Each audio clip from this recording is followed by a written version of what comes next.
"Your big brother needs it more than you," my mother said, not even looking up from the bank documents spread across our kitchen table in Phoenix, Arizona. "Daniela, you're smart enough to figure something else out." I stood there, frozen, staring at the papers that should have been mine. The Brightstone Academic Excellence Scholarship, $200,000 that I had earned through 4 years of relentless studying, perfect grades, and countless sleepless nights. The scholarship that was supposed to change my life. My name is Daniela Hayes, and I'm 19 years old. For as long as I can remember, I've been the invisible child in my family. While my older brother Austin got praise for mediocre grades and half-hearted efforts, I pushed myself to excel in everything. I graduated valedictorian, scored in the 99th percentile on standardized tests, and spent my weekends volunteering at the local animal shelter instead of partying like other teenagers. All of it was for this moment, the moment I would finally prove that I deserved recognition, that I was worth investing in. But as I watched my father, Gregory, slide the scholarship acceptance letter toward Austin, I realized that no amount of achievement would ever be enough in their eyes. "This isn't fair," I whispered, my voice barely audible over the sound of my heart breaking. "I earned this. I worked for 4 years." "Life isn't fair, sweetheart," my father interrupted, his tone dismissive. "Austin's already been accepted to Colorado State University. The timing is perfect. You can apply for financial aid like everyone else." Austin, 21 and sitting smugly at the table, finally spoke up. "Thanks, Mom and Dad. I promise I'll make the most of this opportunity." His voice carried a note of false gratitude that made my stomach turn. He hadn't opened a textbook voluntarily since middle school, yet here he was, about to benefit from my years of sacrifice. I looked around our modest living room, taking in the faded furniture and the stack of unpaid bills on the counter. My parents had always struggled financially, working multiple jobs just to keep us afloat. I understood their desperation, but I couldn't understand their logic. How could giving my scholarship to Austin possibly make sense when I was the one who had proven my academic worth? "You don't understand," I said, trying to keep my voice steady. "This scholarship was awarded specifically to me. You can't just transfer it to Austin."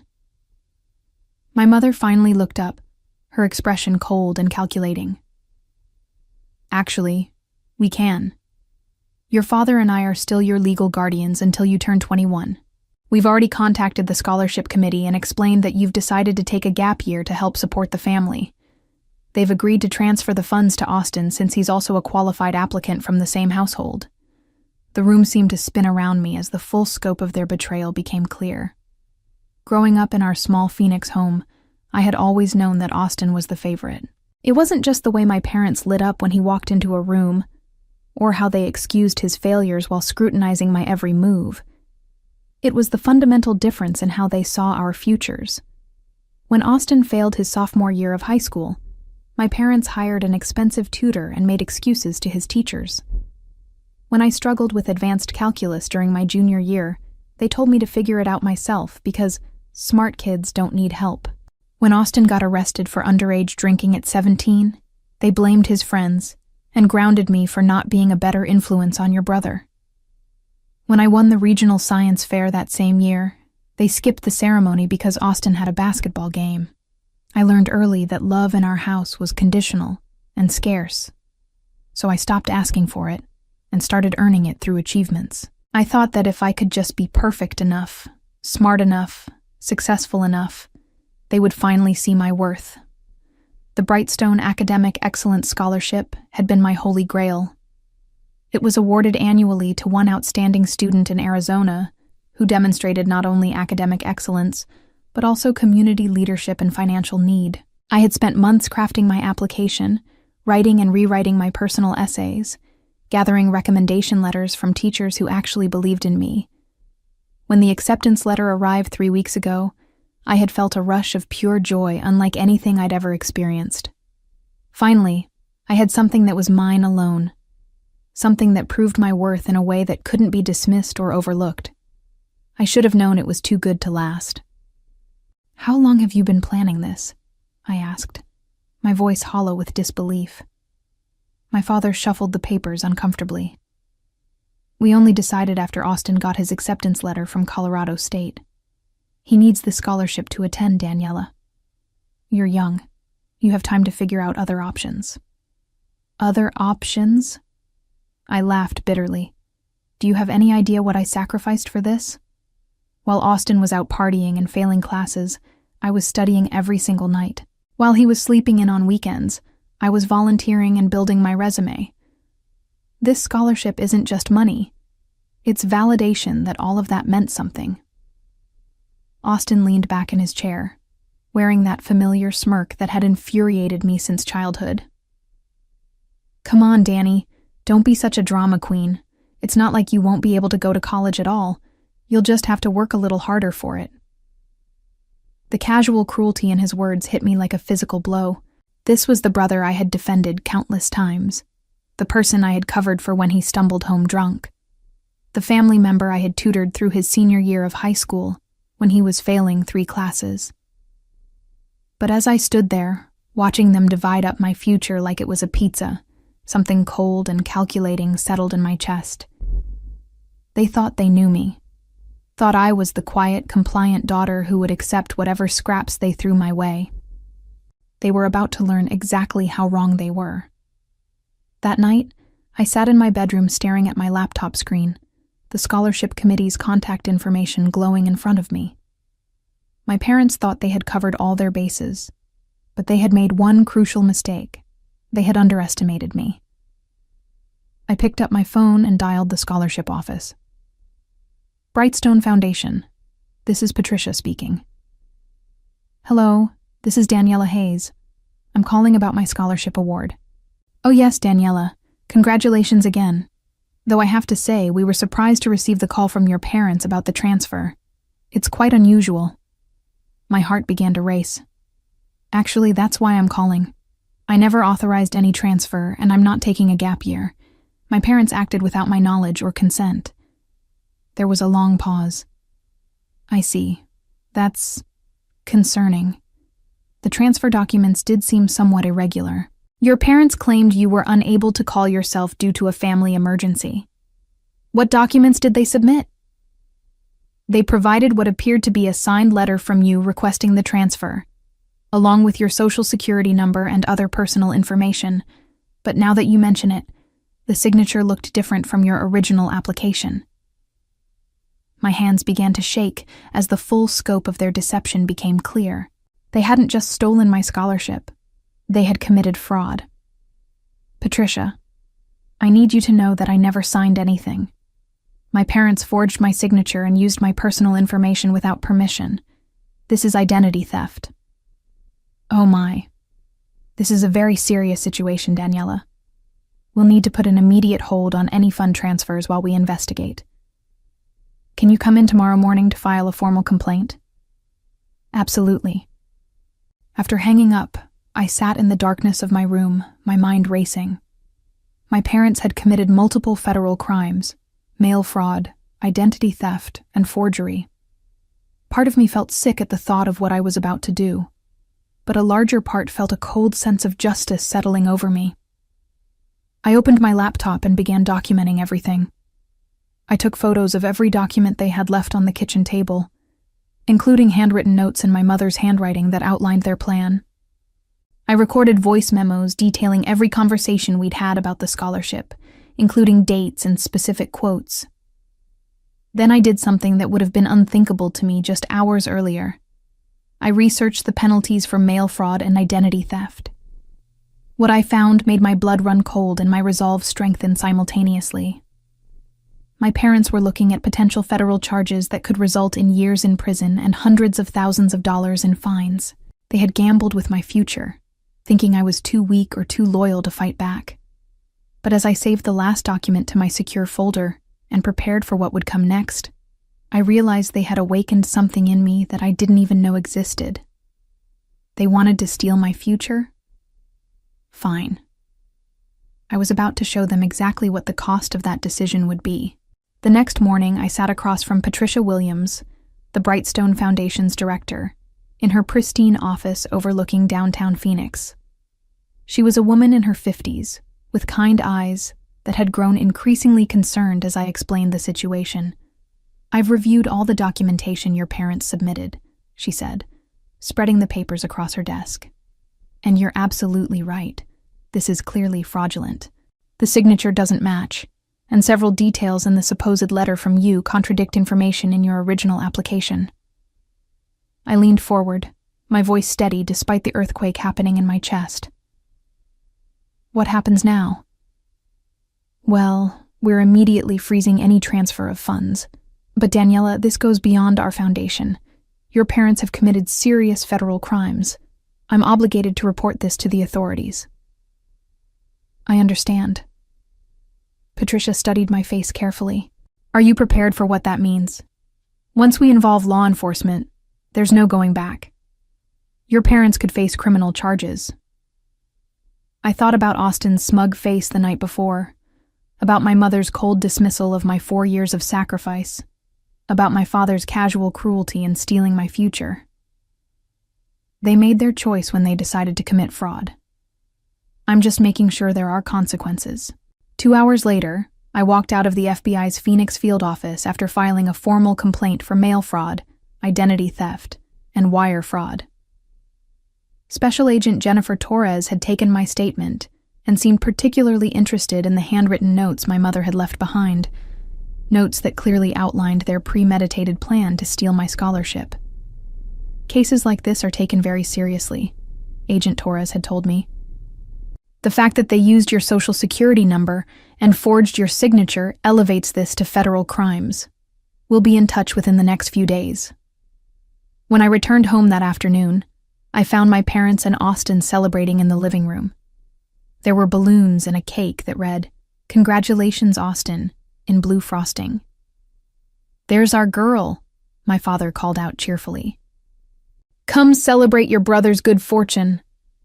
I stood in the doorway, watching them laugh and enjoy their stolen victory. They had no idea that at that very moment, federal agents were reviewing security footage from the post office where they had mailed the fraudulent documents. "How was your day, sweetheart?" my mother asked, cutting another slice of cake.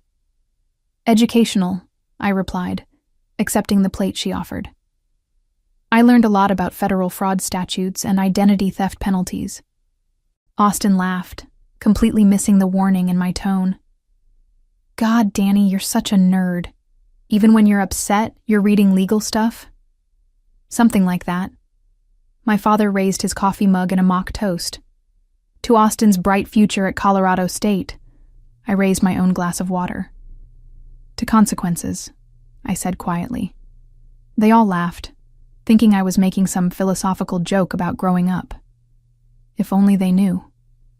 That evening, I received a call from Patricia at the foundation. "Daniela, I have some news. The FBI moved quickly on your case. Apparently, your parents left quite a paper trail. They've scheduled arrests for early next week." Arrests? Even though I had expected this, hearing it out loud made my heart race. Yes, mail fraud and identity theft are serious federal offenses. Given the amount of money involved and the premeditated nature of the fraud, they're not taking this lightly. I wanted to give you a heads up so you can prepare yourself. After hanging up, I sat in my room listening to the sounds of my family watching television downstairs. Austin was laughing at some comedy show, while my parents discussed his upcoming move to Colorado. They were so confident in their victory, so certain that they had successfully stolen my future and gotten away with it. In 3 days, everything they thought they knew about their quiet, compliant daughter would be shattered. In 3 days, they would learn that stealing from someone who had spent 4 years studying the law was a catastrophic mistake. I opened my laptop and began drafting my college application to Stanford University, the school I had dreamed of attending since I was 14, the school that was now financially possible thanks to the scholarship my parents would never touch. Monday morning arrived with deceptive normalcy. My parents left for work at their usual times. My father to his job at Northrise Apparel, my mother to her position at Graymore Optics. Austin slept until noon, as was his custom, then spent the afternoon playing video games and texting his girlfriend about their upcoming college adventure. I went about my routine with careful precision, attending my part-time job at the local bookstore and picking up groceries for dinner. To anyone watching, I was the same dutiful daughter I had always been. Only I knew that federal agents were at that moment finalizing arrest warrants and coordinating with local law enforcement. At 3 p.m., my phone buzzed with a text from Agent Torres. "Arrest scheduled for 6 a.m. tomorrow. Wanted to give you advance notice. Are you prepared?" I typed back, "Yes, thank you." That evening I cooked my parents' favorite meal, grilled chicken with roasted vegetables and rice.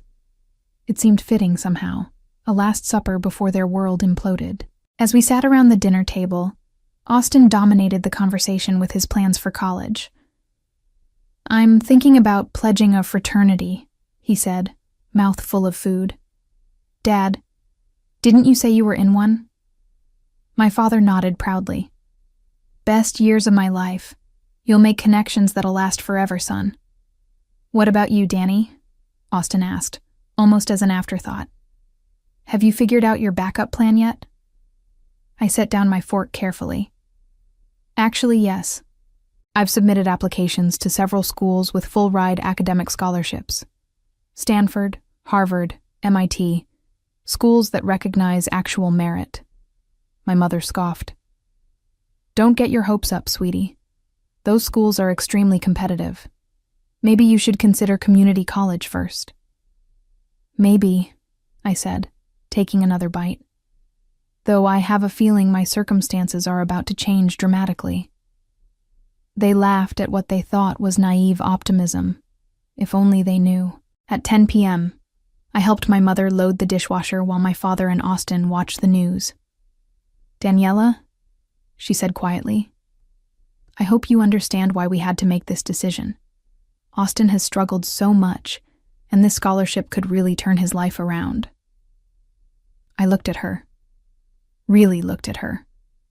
For what I knew would be the last time before everything changed.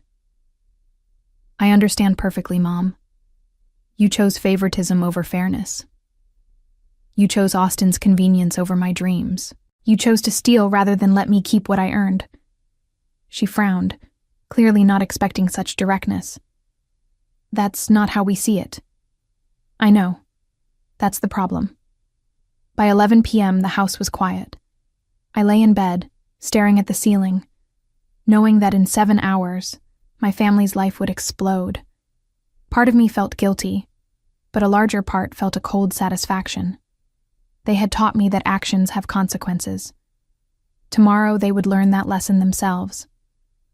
I woke at 5:45 a.m. to the sound of car doors slamming outside.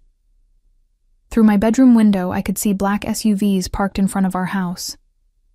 My heart hammered as I heard heavy footsteps on our front porch. Then came the knock. Not a polite knock. A loud, authoritative pounding that echoed through the house like thunder. "Federal agents, open up!"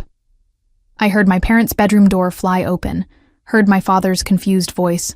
"What the hell?" "FBI, we have warrants for the arrest of Gregory Hayes and Margaret Hayes." Austin's door slammed open. "What's going on?" he shouted. I got dressed quickly and opened my bedroom door just as my father reached the front door in his bathrobe. Through the peephole, he could see multiple agents in tactical gear.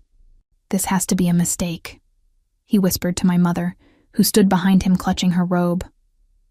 But as he opened the door and saw the arrest warrants, as the agents began reading him his rights, as my mother started screaming and Austin stood frozen in shock, I knew there was no mistake. Justice, it turned out, was incredibly punctual. "Gregory Hayes and Margaret Hayes, you're under arrest for mail fraud, wire fraud, and identity theft," Agent Torres announced as she stepped into our living room. Behind her, 4 other agents spread throughout the house with practiced efficiency. My father's face went completely white. "There's been some kind of mistake." "No mistake, sir.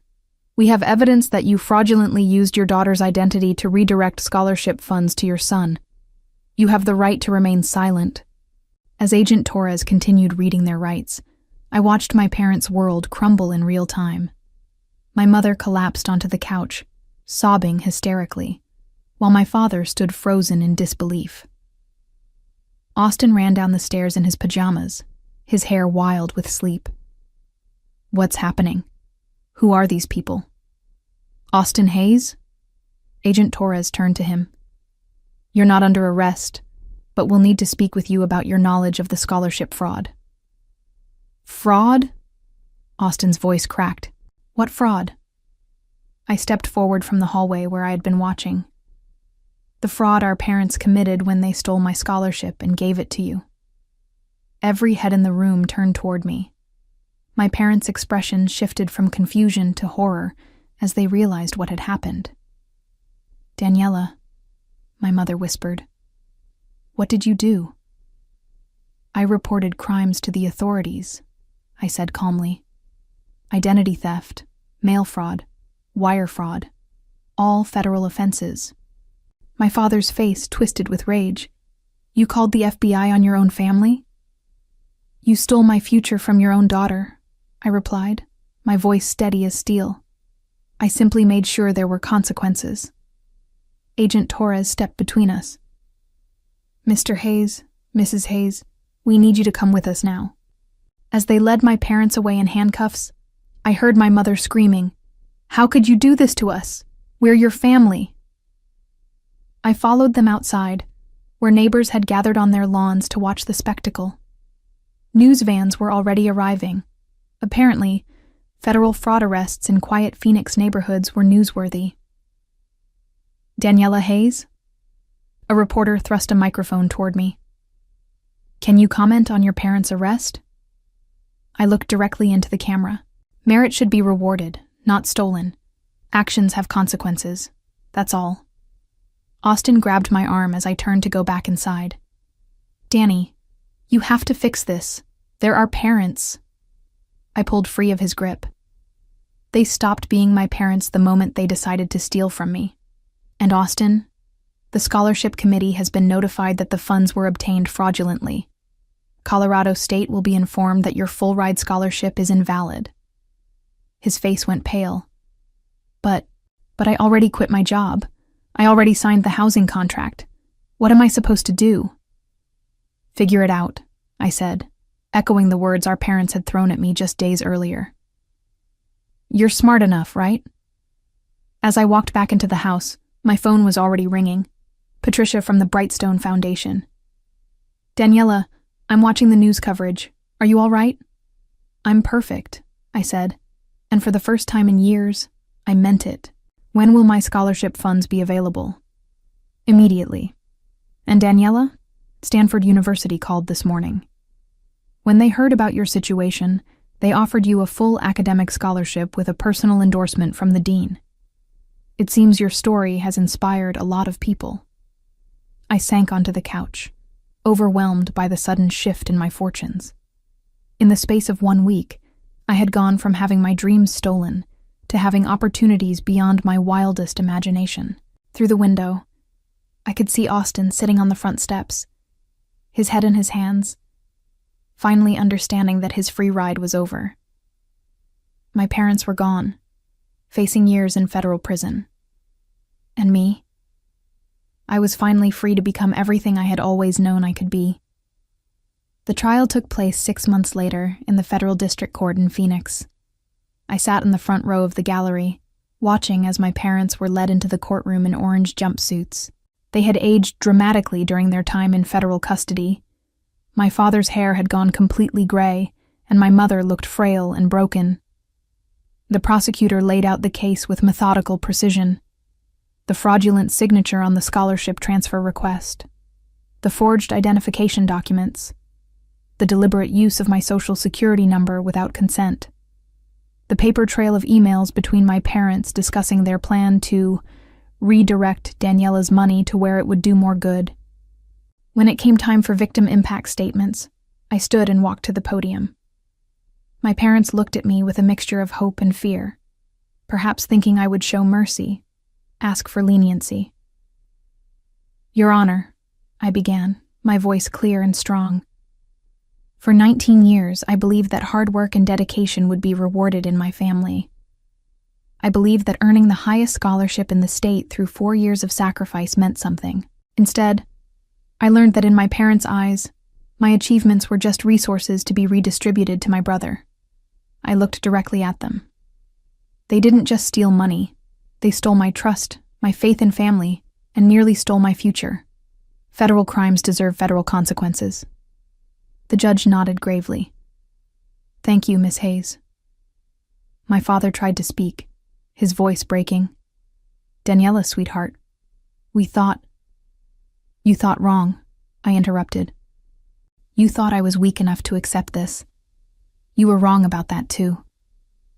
When the judge read the sentences, 5 years in federal prison for my father, 3 years for my mother, plus restitution and fines, I felt no satisfaction, only a sense of completion.